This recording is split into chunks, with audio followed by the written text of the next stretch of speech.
All right, so welcome everybody. We are the Canals team. I am Dylan. I'm Jack. I'm Sal. So to start with, we're discussing the history of the Canals of Venice and some misconceptions surrounding the islands and canals in the city. For starters, the islands around the canals were naturally formed. They're not artificial. The first buildings were built upon pre-existing sandbars and land masses in the city. They're not built on stilts or anything like that. Additionally, islands were over the years enlarged through land reclamation to increase their size so that we can see the shape of the islands and canals today. And yeah, so another thing we wanted to show was the View of Venice map by Jacob de Barbari. It was created in it was published in 1500. It took over 2 years to create on 6 large wooden pieces. And you can see it along here. And it's hard to see from here because it's not super detailed, but the actual map is incredibly detailed. You can make out pretty much every canal and island in Venice that was present in 1500. Another important thing to note in Venice is the flow. You can see here on the map present from the 2013 Canals team for hydrodynamics, the flow of water along the Grand Canal. So sewage and waste is flushed through the canal and out into the lagoon. In addition to that, sedimentation is builds up from flow and from boat traffic. Holding tanks eventually and septic tanks were created and added, and that helped reduce some of the smell, and that's flushed out to sea daily. And as noted before, a lot of the work we're building off of came from the 2013 Canals IQP team. They created the maintenance map up here, which details all of the canals that have been dredged since 1988, I believe, when they first collected the info. And the traffic map down here, which collects data from 2001 to 2009. And that features a moto and doso index. Moto and doso is Italian for wave motion, and that's basically a metric of how much the water is disturbed from incoming boat traffic. We also have multiple intersections that they collected fieldwork at, and we used several of them in our own fieldwork. So in terms of our own analysis and what we did, in looking at the canals, we chose to focus in on traffic specifically. The reason that we did this is because we assumed that it would be a very important quality of life factor within the city. I'm sure all of us have been stuck in some kind of traffic jam along the Grand Canal in one way or another, whether that's multiple vaporetti waiting at a certain boat station, or just a certain amount of either boats or taxis waiting to turn down one intersection all simultaneously.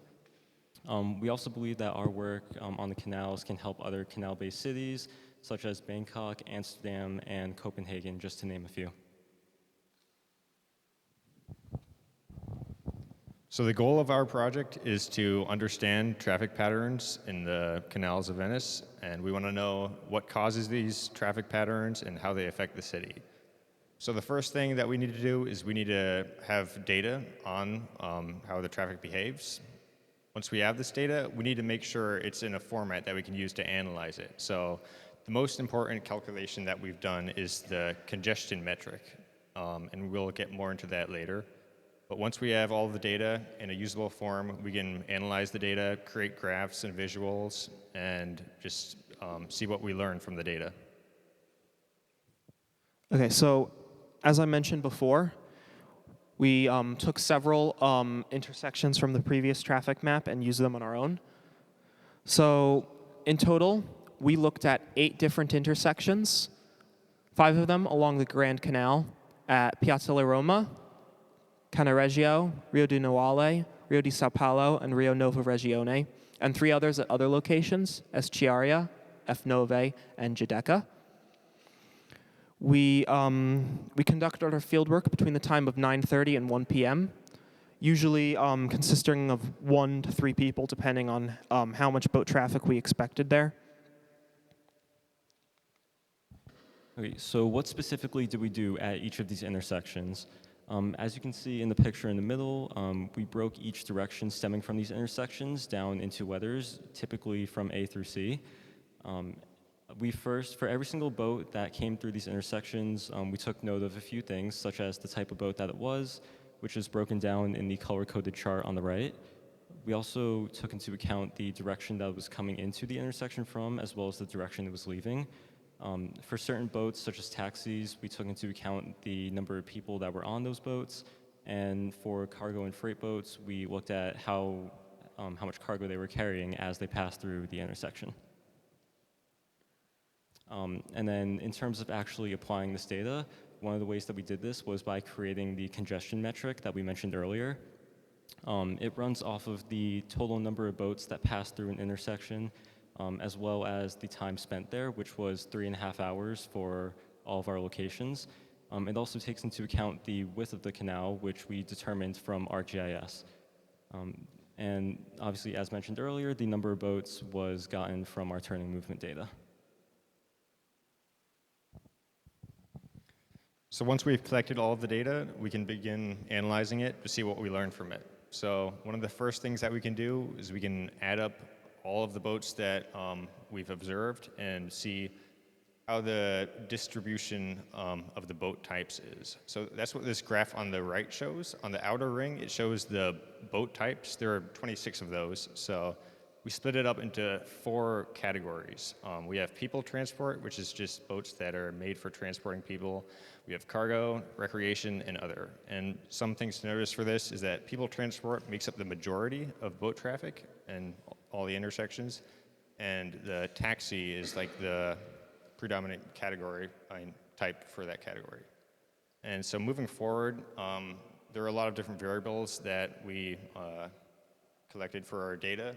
So we have to choose what variables we want to compare. And so we decided on these 3 independent and dependent variables. So we have location, time of day, year, and we want to look at how those affect congestion, volume, and the type or category of boat.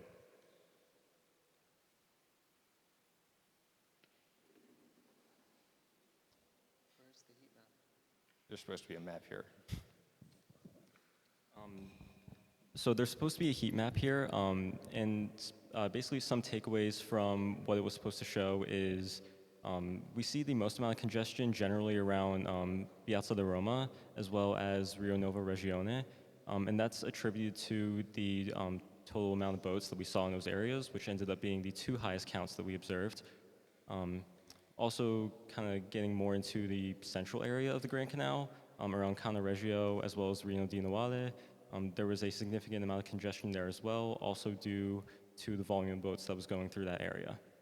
It's also important to highlight some of the outliers that we saw, specifically along the Giudecca, where we saw a high amount of boats traveling through that area, but due to its larger width, it ended up being the lowest congestion that we observed. There's also areas such as F9, which is more on the outside of the city in the upper right area, which did not display a lot of boat volume and therefore did not have a high amount of congestion. And in terms of breaking down the directions from this intersection, these arrows here show the outgoing direction in this example, which is from Regione, with the red signifying a high amount of volume flowing in that direction, and the greenish blue signifying a low amount of volume stemming from that direction. So branching out from this example to include all of our locations, we can see that it lines up with our observations earlier in terms of a high amount of volume and congestion flowing into areas such as Piazza di Roma and Rio Nuovo Regione. It also lines up with what we said earlier, where in terms of the central Grand Canal area, there's still a significant amount of traffic and therefore congestion, just not as much as we see at the ends. It's also important to note that any areas or canals stemming off of the Grand Canal, whether that be further into or outside of the city, obviously don't show as much volume as traffic traveling through the Grand Canal. The only exception to this is seen in Piazza di Roma, heading south, where we can see that a lot of the people and boats that are traveling through that area are looking to travel inwards rather than outwards of the city. Another thing that we can look at is how the distribution of boat category is different depending on the intersection. So this is what this map shows. It also shows how the boat volume changes depending on the intersection, which is indicated by the size of the pie charts. So these are, the boat category distribution for all 8 intersections. Now, some things that we can learn from this graph is that we have 5 intersections that are adjacent to the Grand Canal, and we have 3 that are not adjacent to the Grand Canal. And one thing we notice is that the volume of boats on the canals that are adjacent to the Grand Canal has always been larger than the volume of boats on those not next to the Grand Canal. And another thing that we can say for this is that the boat categories always follow the same order for all of these intersections. And that's to say that people transport is always the largest category, followed by cargo, then recreation, and then other. And this just shows that there's some consistency between the boat traffic for all of these intersections. Okay, so one of the things we looked at was just how boat volume changed over time as we measured it. So you can see here on this graph, in the earlier time of the morning, boat volume steadily increases until it reaches around 10:30, 11 o'clock time, where it peaks. Following that, boat numbers steadily decrease. And we believe around here, where there's a somewhat noticeable drop, it's probably around lunchtime. We observed significantly less boats at that time, probably around lunchtime for cargo boats at the very least. And as you can see here, we also went into category and type here. You can see over time, people transport increases ever so slightly, but stays mostly the same with a large peak at around 10:30. And then other than that, it's relatively consistent. Cargo boats, on the other hand, they're active in the earlier parts of the morning with a peak at 10 o'clock, 10:30, and then at that time, massive decrease. And like I said before, there's another massive decrease around 12:30, 1 o'clock, probably around lunchtime for most cargo boats. Recreation, there's some strange drops here, but it steadily increases for the most part.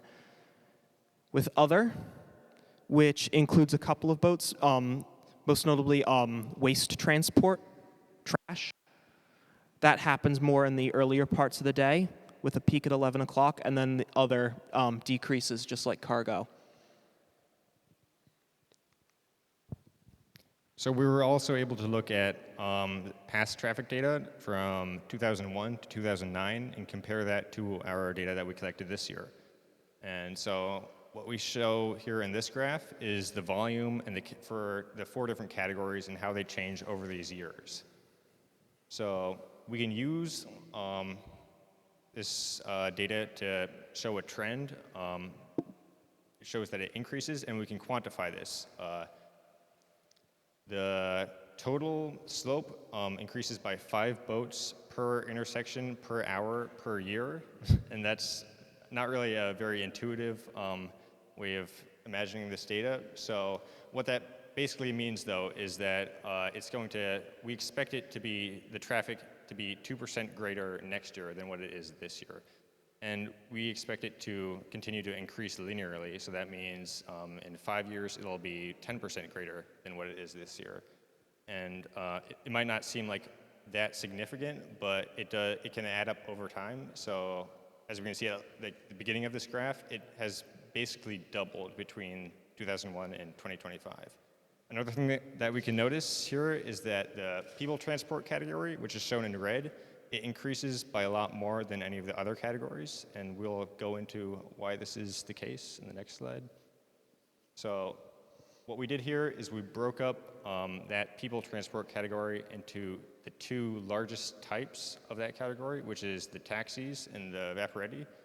And so what this shows is that the taxis, the blue, has increased by a lot in these 24 years. Meanwhile, the vaporetti has stayed constant. We believe that this is due to the increase in tourism since taxis are used more by tourists than residents. And so why do we care about this? This is an issue because taxis cause more congestion than vaporetti. It's sort of similar to how cars will cause more congestion on roads than buses, just because it's a more vaporetti or is a more dense form of transport. So to go over what we've learned through our project and what we recommend, one of the takeaways that we've talked about in the last couple of slides is the large increase in the taxi traffic. What we recommend based off this is to encourage more vaporetti use, whether it's economic incentives or making tourists more aware of how vaporetti work, just to encourage that more. Another takeaway that we have is that the Piazzale Roma intersection really has the most congestion. So if people want to try to decrease the congestion of traffic in Venice, Piazzale Roma is a good starting place. Another trend that we noticed from our data is that the congestion changes depending on the time of day. Specifically, it gets lower in the afternoon. So tourists and residents who are taking a boat out, this is a thing to keep in mind. If you want to go at a time when there's less traffic, it's better to go in the afternoon when there's a lull in the traffic. And we were also able to say that we were able to observe trends, and this is because we had data from these past years that we were able to observe the trends and predict how things will be in the future. And so this is important going forward, that if we want to be able to predict how things change and view the trends in the data, it's important to continue traffic data collection for future projects. Okay, so this is our project. Thank you for your attention. Any questions from anyone?